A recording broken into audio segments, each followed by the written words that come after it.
Hello and welcome to Ula Tea Leaf Readings. My name is Lenor and tonight I'm going to be reading your tea leaves. This is a horoscope for Virgo. If Virgo is your solar, lunar, ascendant / rising sign, then this is a message for you. All right, let's get started. And so our card tonight is the Princess of Cups.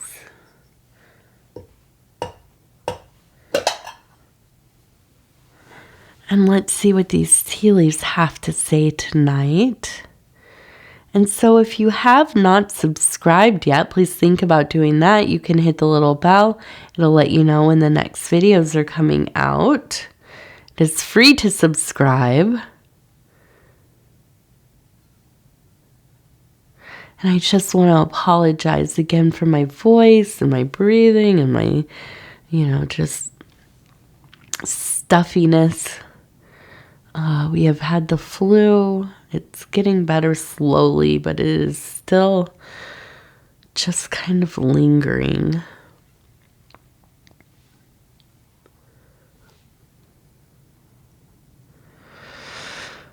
Okay.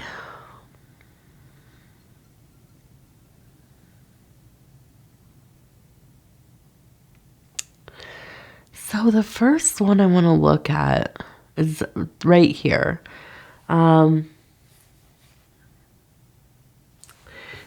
the thing that really pops out to me is here in this hand there's a person here, but in the hand we have the Sacred Heart. Okay, so the Sacred Heart is usually like a Catholic image, and it is a heart that has the flames kind of coming out of the top.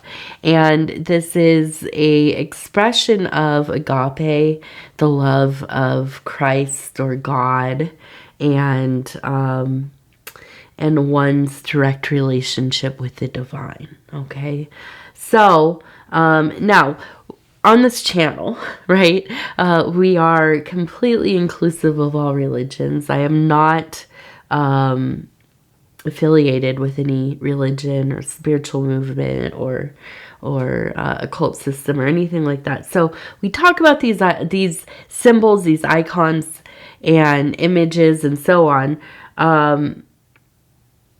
And I just say this because I don't, I want you to know that I don't shy away from religious symbols. But I also don't want to, alienate anybody either. Okay. But this is one of my favorite symbols, actually. It is just very beautiful. And so, there is a sense of, yes, that you are a person of great spiritual fortitude. You are somebody who has a relationship with some kind of divine channel. It does not have to be that you are religious or what you would consider somebody who is spiritual or superstitious or anything like this. You could be a person of science or a nihilist or anything else. But what I do think is that you have a deep and burning heart for the divine, for others, for the collective. You feel things deeply. You absolutely do. And I do, and I feel like, this is something that it really stood out to, I thought, wow, okay. If these were in color, that would be, a red and orange and beautiful. Now, we have a person holding the heart. And I see the face. The face almost looks kind of angry or chaotic. Up here, it looks like we have, it reminds me of Medusa, honestly. And Medusa is one of my favorite, but also kind of a very sympathetic archetype. This is a person turned into a creature, really, due to their victimhood, right? If you know the story, she was abused, and one of the, and I can't think of the goddess, but the goddess was angered by this, and was turned into this kind of gorgon with the snakes, and turned to stone. So then isolated and turned into this kind of beast, unable to have any kind of connection with anybody else due to something out of her control, right? And then so kind of created into this most of the, I didn't know this about this story, the mythology, until, not even a few, maybe 10 years ago or so. So, it is a very interesting and complex mythology, but I think it's something that is easily recognizable in a lot of people's stories, right? So I look at this and I think, yeah, it doesn't have to be the same kind of abuses, right? But it could be that something, bullying or mistreated in childhood and, up into adulthood, circumstances that were, not ideal. I talk a lot on here about, like loss and addiction and abuse, but something that I have been thinking about more is, a lot of us have experienced poverty and the lack of resources, the inability to, have any kind of upward movement, or trying to figure out how to, get out of our situations. We don't have a lot of options, where a lot of us are, just trying to pay our bills and keep the lights on and this kind of thing. And, that in itself, especially in your youth and if it's something that is recurrent throughout your life, it can definitely change the way that your brain works, your experience with relationships and with the world, and it can make it very difficult to feel safe. There's a sense of scarcity and worry and the stressors, the actual chemical or hormones and chemicals that flood our bodies when we are in constant stress.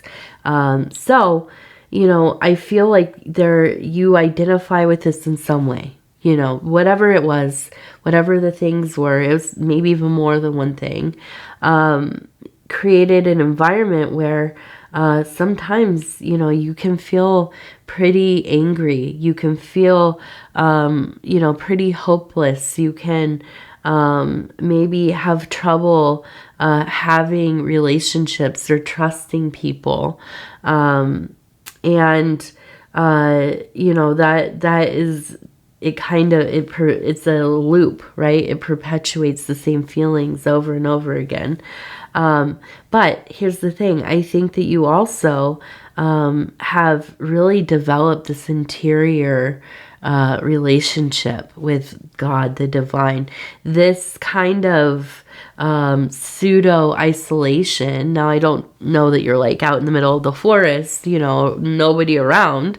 But we can live in the most busy cities in the world and feel like we don't know a single person. We never talk to anybody. In fact, when I have lived in cities, which I have most of my life, I knew less people than I do in tiny when I've lived in, absolutely towns of 500 people.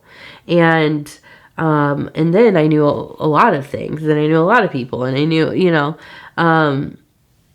and so, I feel like you have really become such a person of faith in whatever it is that speaks to you. And so, I think that, I hate to say there's like a silver lining in things, but this often I think happens. It's like when you're a child and you have hard circumstances. Okay. I myself was from a family of addiction and you know, somewhat poverty and things like this and abuse. And as a child, I developed, you know, a real deep relationship with the plant life around me, the animals around me. I spent a lot of time alone.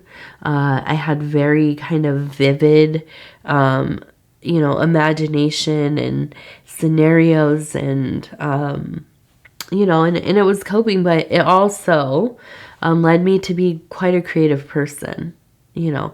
I also spent a lot of time in therapy, you know, along with that. And I still am. I will probably always be in therapy. But you know, I think that this is kind of the place in your journey where you are kind of, I feel like deciding what shall I do, you know, with all of this love that I have. You know, you might already have a family and maybe you do have relationships, but I do think that you get to a certain point and it can become frustrating because it's hard to connect deeply when it's hard to trust people or trust the situation. And so I think this is a time where this kind of journey into healing a little bit, figuring out how can I express myself? How can I speak my truth? How can I talk about the things that maybe I've been carrying with me that feel like have limited me in some way, right? Now, I want to show right here, right in the core, we have a bird sitting. We also have a bird, where did it go? We have a bird right here, and that one looks like a dove to me. But I look at this and I see the bird is the messenger for me. So there is this feeling of wanting to kind of release that thing that has been inside of you, to say the thing that you haven't known how to say. You haven't found the words. And so I see also the star here, and this is a sign of illumination, but it is also a sign of goals. Okay, things that we are working towards. And I think this really is a time in your life where it's like, I'm just tired of protecting this part of, you know, my experience or my situation or my self-mythology. I just feel like, you know, I need to say something, I need to do something, I need to create something so that I can start to get this thing out of me. I don't want to carry it anymore, you know. I actually, for me, in my visualization, I have this image of a black egg. A lot of eggs in my life. If you saw my house, I have a lot of different kinds of little eggs and stuff. It's an important symbol to me. But the black egg, I think of this as something that I carry inside of me, and it is kind of the embodiment of my trauma and my shame and the guilt that I have. And it's on a very core level because I was abused as a very young child and throughout my childhood in a way that is unspeakable or felt unspeakable for a long time. And only recently in the last couple of years, have I been able to begin to say, you know, put a name on it and talk about it in my personal life with my therapist, with my husband. And so this egg that I have carried is slowly, I imagine, I do these kind of visualizations of it coming up, you know, from my stomach up through my up through my throat, my esophagus, and into my mouth, and it's slowly coming out. I'm slowly purging this thing, and I don't know if I ever will, but I know dang well that I'm not gonna stop trying, you know. I'm not, you know, I'm not going to let this thing be the core of my existence. You know, it's not, and it will not be. So when I look at these kinds of messages I see, you know, we're all working on something. We all got something, don't we? And it's all relative, you know. There have been plenty of people in my life that I've met, especially because I'm in recovery. And you hear some terrible and hard stories, and you hear things, you know, people talk about their struggles, and then they say, well, it wasn't as bad as like some of you have been through, but it, you know, I still struggle with it. Well, here's the thing. It is all relative. There's nobody wins the pain Olympics, right? And the suffering and all of that. So we all have our things. We all have the things that we're working on. And I see that you are actively working on that. You are so aware. And so, you know, as I see that, I also, I see that we also have a boat here. Okay. We also have Saturn. Oh, interesting. So we have Saturn, and Saturn in the alchemical process is this idea of, if you could think of Earth, right? The soil. Okay. And very much the Virgo, right? The soil. And within the soil, there is heavy metals kind of strewn through it. Okay. Lead, to be specific. The lead is Saturn. And there's a process of refining, going through and driving out all of that lead, getting it separated from that soil, which is called the prima materia. This is the original source. This is where we plant the things that we want to grow. Okay. This is the life. This is life. And so, you know, this is very much the same kind of thing. It is the beginning work of the spiritual alchemy, of the psychological alchemy. And okay, probably, I don't know how it applies to the physical. I don't do physical alchemy or chemicals and chemistry and all that stuff. I have no idea. So don't ask me. I don't know. But I do know in the psychological and spiritual alchemies.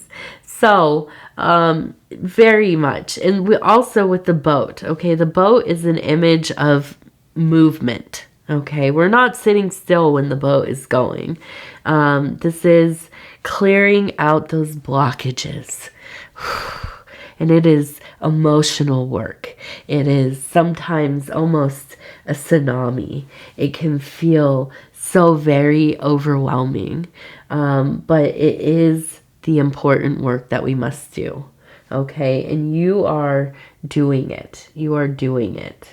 And this is how, and this is my belief truly, this is how we begin to make spaces in our life, in our being, in our life, so that we can experience new things, not just kind of going through the motions, right? But really fully being in something, feeling so passionate and having an immersive, I'm sorry, I have to take some sips here. Having a fully immersive situation or experience, right? Mind, body, soul.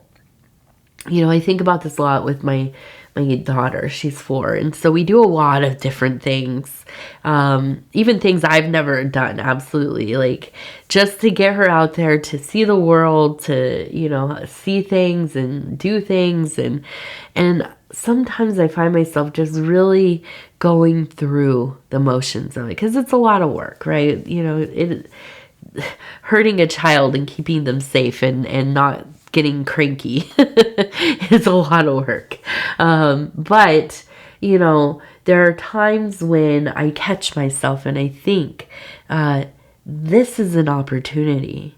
I have worked hard for things to align that we can even do this and get here and you know, be in this moment together.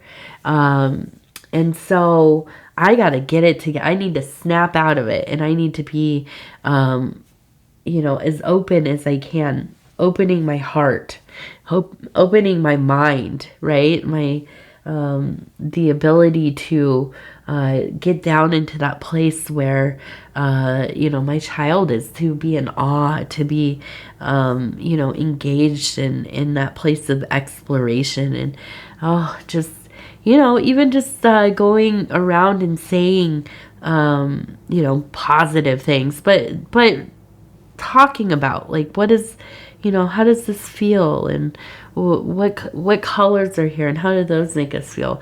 What is, you know, how does this work, and how interesting that is, you know, how, oh, this is beautiful, what a beautiful space that we're in, you know, and to be able to do that in earnest,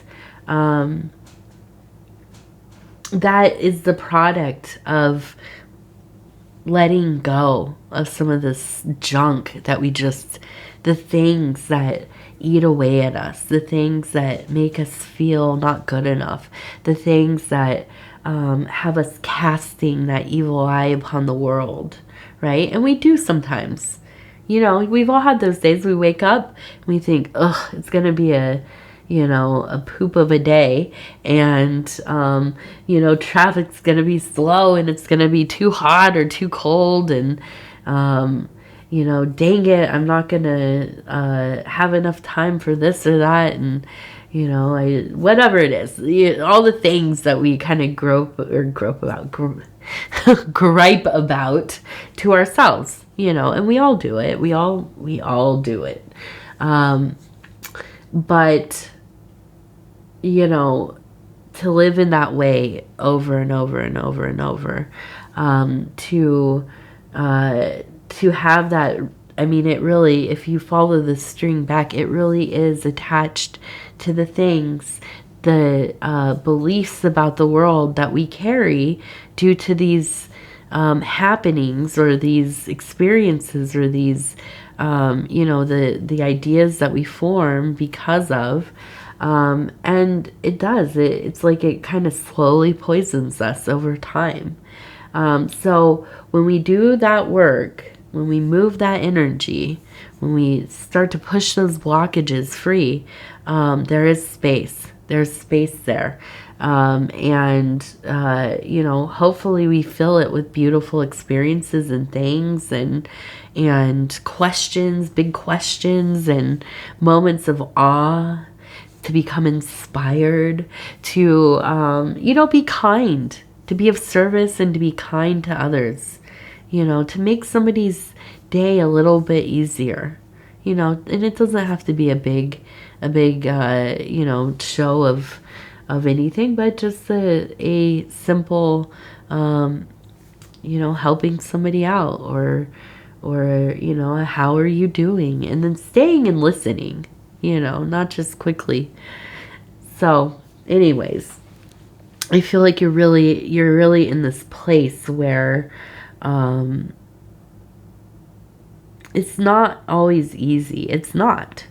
But the hard stuff that we have to do, those things that we do, that's what leads us to the light, right? Sometimes we got to dig through that, you know, rubble, you know, dig ourselves out, and find the light, and break it open, get through, you know, and I think that you are doing that.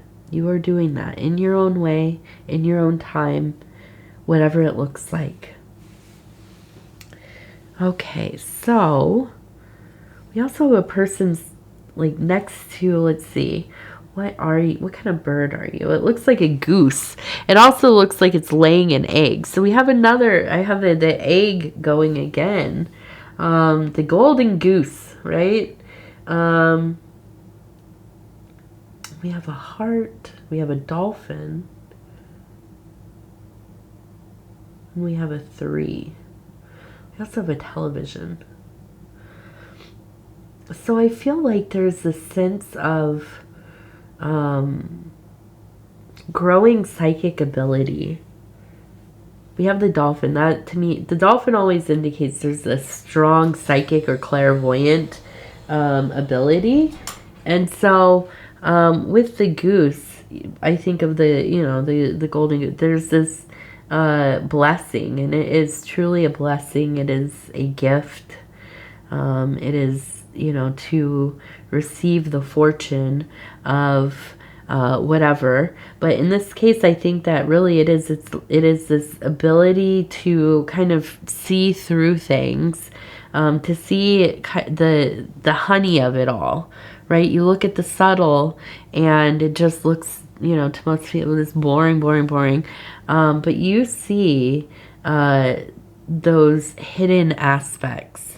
It's so clear to you. And I also think that, you know, you're good at reading people. You're good at being able to kind of pick up on I think the things that people are passionate about. You, even when it's not super overt. I think that in this way, and here's the thing, I think you really connect with people. It's just hard for you to express that. It's hard for you to really engage that at a certain point, right? You're good. I think you're good at the most of the, like, I guess, first stages of it. Okay. But when it comes to that deep stuff, it's hard. It's hard. And I think even there is a sense of going into being kind of frustrated or defensive, or you know, just it throws you into a kind of an emotional tailspin. Well, I also see we have the 3, so I feel like there is a sense of, yes, spirit, that trinity there. And this could be the triple goddesses. It could be the, you know, one of the holy trinities, the trine. But I feel like this idea of Trinity is important for your life right now. And spirit very, very clearly in your life. And it's very easy for you to see that because, you know, we have that, the Sacred Heart, but we also have that psychic ability. Okay. Now with the TV, there's a moon right above it, I'm seeing too. So I'm wondering if I kind of almost, this is weird. This is a weird one. I feel like there's a sense of somebody that you used to spend a lot of time when you were a kid, maybe like a grandparent or a great-grandparent, or somebody who used to watch you, and you would watch TV together a lot. And it would get into the evening, and you'd watch maybe the news and stuff, and then the shows that would come on like at prime time. And I think that this is a very dear person to you. I think they've transitioned, but I also think that they very much are with you. And I think you've been told that people, you know, they see this person with, like, if somebody is, you know, psychic or clairvoyant, or they're seer of some kind, they have told you there's this energy around you, or I see this person with you, when you go places and stuff. And so I feel like, you know, this is like them coming through, letting you know that they are with you. You're not alone. It feels like that sometimes, but this is somebody who is devoted to you in life and in death, okay? And that's funny that TV, I like this one because it has the little rabbit ears on it. So, okay, let's go ahead and take a look at, we have this beautiful gratitude deck. It's a little deck of appreciation. And I'm just going to go ahead and flip through here really quick. We'll stop where it feels right. Ooh, we have that beautiful solar card. Oops, beautiful solar card.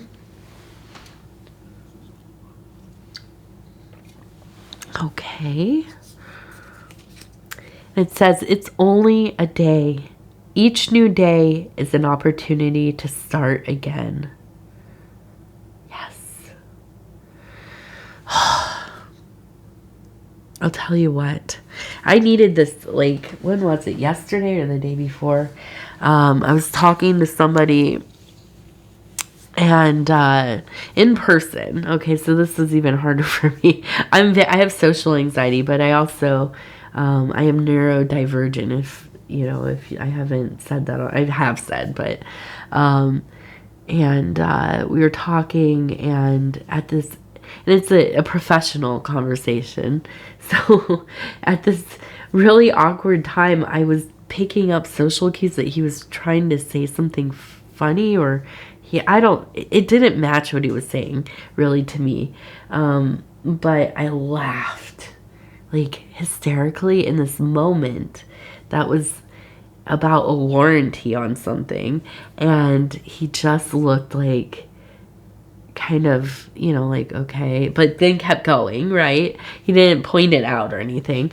And I absolutely went to bed thinking like, and I keep having that moment where I'm like, oh my gosh, that was difficult. That was a hard one. So you know, for me, that's it, right? That's something I'm very like insecure about, is like reading somebody wrong and saying something or doing something that feels super awkward. I don't know why, but and then I'm thinking about it forever. So another day. Hopefully nobody remembers it but me. Well, and now you. But yes, another day. Okay, Virgo, I'm going to go ahead and tell you I love you, because I do. And I thank you so much for spending this time with me. It's always such an honor to be able to bring these messages to you. And if you would be so kind as to like the video, it really does help the channel so much.